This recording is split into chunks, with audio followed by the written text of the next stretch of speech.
ஒன்பது கோளும் ஒன்றாய் காண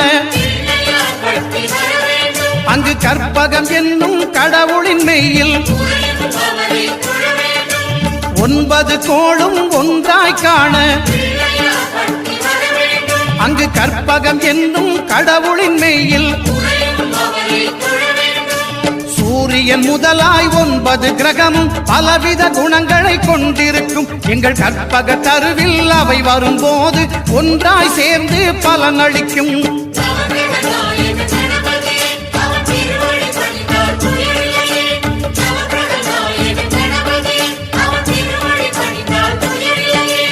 ஒன்பது கோளும் ஒன்றாய் காண